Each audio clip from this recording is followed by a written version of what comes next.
So hello guys, GK वाला official में आपका एक बार फिर से स्वागत है। दोस्तों आज हम लाए हैं भारतीय संविधान यानी कि पॉलिटी से सीट नंबर आपका 29 होने वाली है, जो रेलवे ग्रुप डी 2026 के लिए बहुत ही इंपॉर्टेंट साबित होने वाली है। वीडियो में बने रहना, वीडियो को अंत तक देखना। अगर आप नए हैं तो चैनल को सब्सक्राइब जरूर कर लेना।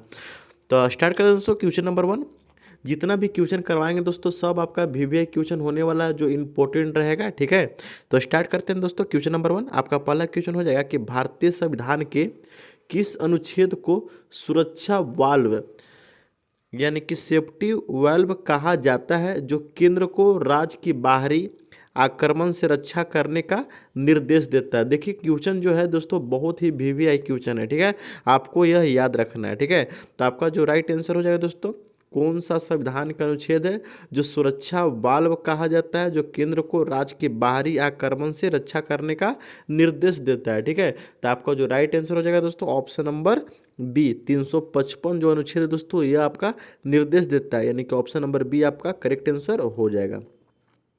जितना भी क्वेश्चन करवाएंगे दोस्तों सब आपका टॉप लेवल का क्वेश्चन रहेगा। ठीक है, वीडियो में बने रहना, वीडियो को अंत तक देखना। अगर आप नए हैं तो चैनल को सब्सक्राइब जरूर कर लीजिएगा। ठीक है, तो चलते हैं दोस्तों क्वेश्चन नंबर दूसरा की ओर। दूसरा नंबर कहता है कि निवारक निरोध के तहत किसी व्यक्ति को बिना ट्रायल के अधिकतम कितने समय तक हिरासत में रखा जा सकता है, आपको बताना है। क्वेश्चन नंबर आपका दूसरा हो जाएगा। बहुत ही इंपॉर्टेंट क्वेश्चन है दोस्तों, आपको बताना है। ठीक है, तो याद रखना है, निवारक निरोध के तहत दोस्तों किसी व्यक्ति को बिना ट्रायल के तहत अधिकतम हम कितने समय तक रख सकते हैं दोस्तों, तो 3 महीने तक रख सकते हैं, आपको याद रखना है। ठीक है, यानी कि ऑप्शन नंबर सी आपका करेक्ट आंसर हो जाएगा। क्वेश्चन नंबर तीसरा नंबर कहता है दोस्तों, किसी मामले में सर्वोच्च न्यायालय ने यह व्यवस्था दी है कि प्रस्तावना संविधान का हिस्सा नहीं है। ठीक है, लेकिन दोस्तों बाद में यह इसे बदल दिया गया था, आपको बताना है। ठीक है, तो किस मामले में सर्वोच्च न्यायालय ने यह व्यवस्था दी थी कि प्रस्तावना संविधान का हिस्सा नहीं है, लेकिन बाद में इसे बदल दिया गया था, तो आपको बताना है दोस्तों। तो याद रखना है आपका बेरू बारी यूनियन मामला जो 1960 में आया था दोस्तों, इसके तहत सर्वोच्च न्यायालय ने यह व्यवस्था दी थी, यानी कि ऑप्शन नंबर ये आपका करेक्ट आंसर हो जाएगा।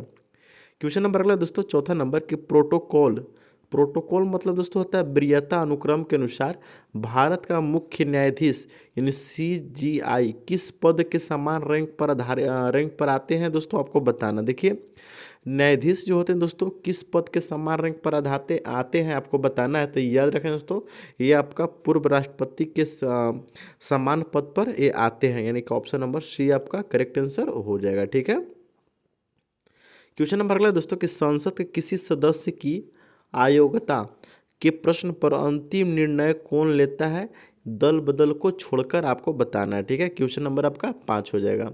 तो याद रखना दोस्तों, ये आपका निर्वाचन आयोग की सलाह पर राष्ट्रपति निर्णय लेते हैं, यानी कि ऑप्शन नंबर बी आपका करेक्ट आंसर हो जाएगा। क्वेश्चन पढ़ लीजिए दोस्तों, बहुत विवेक क्वेश्चन है, बहुत बार एग्जाम में पूछा भी जा चुका है। ठीक है, क्वेश्चन नंबर अगला दोस्तों कि प्राक्कलन समिति के कुल कितने सदस्य होते हैं और वे किस सदन से चुने जाते हैं, आपको बताना। देखिए प्राक्कलन जो समिति होता था दोस्तों, ठीक है, वह किस सदन से चुने जाते थे और कितने सदस्य होते थे, आपको याद रखना है। ठीक है, तो आपको जो राइट आंसर हो जाएगा दोस्तों, आपको बहुत भी क्वेश्चन है, 30 सदस्य होते थे। ठीक है, और सभी लोकसभा से होते थे, यानी कि ऑप्शन नंबर बी आपका करेक्ट आंसर हो जाएगा। ठीक है, प्राक्कलन समिति में 30 सदस्य होते थे और सभी आपको लोकसभा से चुने जाते थे, आपको याद रखना है। ठीक है दोस्तों, क्वेश्चन नंबर अगला दोस्तों 7 नंबर के संविधान के किस भाग को आधुनिक मनु की संज्ञा दी गई है। देखिए बहुत इंपॉर्टेंट क्वेश्चन है दोस्तों, आप इसको याद रखिएगा, बहुत इंपॉर्टेंट क्वेश्चन है,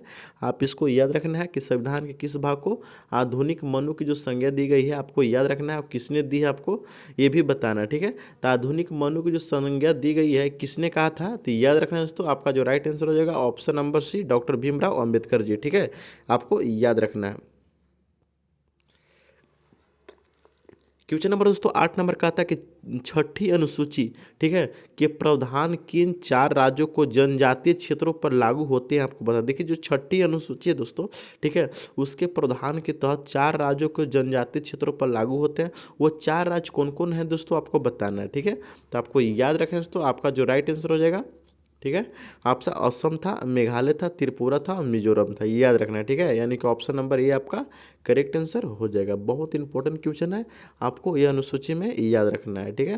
क्वेश्चन नंबर अगला दोस्तों 9 नंबर कि भारतीय संविधान के अनुच्छेद 312, देखिए याद रखना है, आर्टिकल नंबर 312 किससे संबंधित है आपको बताना है। देखिए संविधान के जो अनुच्छेद 312 है दोस्तों, वो किससे संबंधित है याद रखिएगा, ऑल इंडियन सर्विस यानी कि अखिल भारतीय सेवाएं से, यानी कि ऑप्शन नंबर ए आपका करेक्ट आंसर हो जाएगा। इंपॉर्टेंट क्वेश्चन है दोस्तों, आप इसको याद रखना है। ठीक है।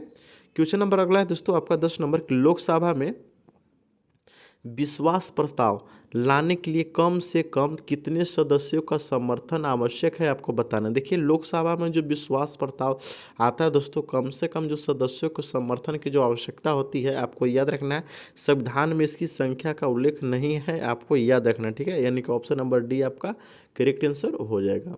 क्वेश्चन नंबर अगला दोस्तों कि बर्मा समिति जो दोस्तों 1999 ईस्वी में आया था, ठीक है, का जो संबंध है किससे था आपको बताना। देखिए बर्मा जो समिति था दोस्तों, इसका जो संबंध था आपको याद रखना है, मूल कर्तव्य से था। ठीक है, यानी कि ऑप्शन नंबर बी आपका करेक्ट आंसर हो जाएगा। क्वेश्चन नंबर अगला दोस्तों 12 नंबर कि किस अनुच्छेद के तहत संसद को किसी राज्य की सीमा बदलने या नया राज्य बनाने की शक्ति प्राप्त है आपको बताना। चूंकि हम जानते हैं दोस्तों किसी भी कानून बनाने के लिए हमको संसद की आवश्यकता होती है। ठीक है, संसद ही करता है। ठीक है, लेकिन किसी राज्य की जो सीमा होती है, सीमा को बदलने या नए राज्य बनाने की जो शक्ति प्रदान की गई है संसद को, ठीक है, ये किस आर्टिकल में दिया गया है दोस्तों, किस अनुच्छेद में दिया गया है आपको बताना है। क्वेश्चन नंबर आपका 12 हो जाएगा। तो याद रखें दोस्तों अनुच्छेद 3 में दिया गया। ठीक है, यानी कि ऑप्शन नंबर सी आपका करेक्ट आंसर हो जाएगा। क्वेश्चन नंबर 13 नंबर दोस्तों कहता है कि परमादेश, ठीक है, रिट किसके खिलाफ जारी नहीं की जा सकती है आपको बताना। देखिए परमादेश जो रिट होता है दोस्तों, किसके खिलाफ हम जारी नहीं कर सकते हैं, तो आपका याद रखना है। ठीक है, निजी व्यक्ति या निकाय, राष्ट्रपति या राज्यपाल, उच्च न्यायालय के मुख्य न्यायाधीश, ठीक है, उपरोक्त में से सभी को हम जारी नहीं किए कर सकते हैं, यानी कि ऑप्शन नंबर डी आपका करेक्ट आंसर हो जाएगा। ठीक है। क्वेश्चन नंबर अगला दोस्तों कि अंतर राज्य परिषद, याद रखना है। ठीक है, अंतर राज्य परिषद की स्थापना किसके द्वारा की जाती है आपको बताना है। तो याद रखना दोस्तों अंतर राज्य परिषद की जो स्थापना की जाती है आपको याद रखना है, वो राष्ट्रपति द्वारा की जाती है, यानी कि ऑप्शन नंबर सी आपका करेक्ट आंसर हो जाएगा। दोस्तों क्वेश्चन कैसा लग रहा है कमेंट करके जरूर बताइएगा। ठीक है। क्वेश्चन नंबर अगला दोस्तों 15 नंबर की मतदान की आयु को 21 वर्ष से घटाकर 18 वर्ष की गई। ठीक है, संविधान के किस संशोधन द्वारा यह किया गया था आपको बताना। देखिए पहले दोस्तों 21 वर्ष था, बाद में 18 वर्ष किया गया है। ठीक है, लेकिन कब किया गया दोस्तों आपको बताना है, और केमा संशोधन में किया गया है आपको बताना था। याद रखना दोस्तों ये आपका 61वां संविधान संशोधन के तहत किया गया था। ठीक है, यानी कि ऑप्शन नंबर सी आपका करेक्ट आंसर हो जाएगा। क्वेश्चन नंबर अगला दोस्तों 16 नंबर कि संविधान सभा में उद्देश्य प्रस्ताव। देखिए संविधान सभा में जो उद्देश्य प्रस्ताव हुए थे वो कब पेश किया गया था आपको बताना है। क्वेश्चन नंबर आपका 16 हो जाएगा। तो याद रखें तो 13 दिसंबर 1946 को संविधान सभा में उद्देश्य प्रस्तावना को पेश किया गया था। ठीक है, यानी कि ऑप्शन नंबर बी आपका करेक्ट आंसर हो जाएगा। क्वेश्चन नंबर अगला दोस्तों 17 नंबर की, देखिए बहुत अच्छा क्वेश्चन है, आपको याद रखना है, डॉक्ट्रिन ऑफ प्लेजर, ठीक है, संविधान के किस अनुच्छेद में वर्णित है आपको बताना। देखिए VBI क्वेश्चन है ये दोस्तों, याद रखना है इसको। ठीक ना, इंपॉर्टेंट क्वेश्चन है कि डॉक्ट्रिन ऑफ प्लेजर संविधान के किस अनुच्छेद में वर्णित है आपको बताना है। तो याद रखना है यह 310 में है। ठीक है, यानी कि ऑप्शन नंबर ये आपका करेक्ट आंसर हो जाएगा। क्वेश्चन नंबर अगला है दोस्तों 18 नंबर, लोकपाल जो शब्द है दोस्तों का प्रयोग सबसे पहले किसने किया था। देखिए जो लोकपाल शब्द का जो प्रयोग है दोस्तों सबसे पहले जो किए थे आपको याद रखना है, लक्ष्मी मल सिंधवी ने किए थे। ठीक है, यानी कि LM सिंधवी ने किए थे लोकपाल शब्द का प्रयोग। ठीक है, यानी कि ऑप्शन नंबर बी आपका करेक्ट आंसर हो जाएगा। क्वेश्चन नंबर अगला दोस्तों कि भारतीय संविधान के किस अनुच्छेद के तहत ग्राम पंचायतों का गठन का निर्देश दिया गया है आपको बताना है। याद रखना ग्राम पंचायतों का गठन का जो निर्देश दिया गया है वो आपको अनुच्छेद किसके तहत दिया गया है। तो याद रखना है ये आपका अनुच्छेद 40 के तहत दिया गया है, यानी कि ऑप्शन नंबर बी आपका करेक्ट आंसर हो जाएगा। ठीक है।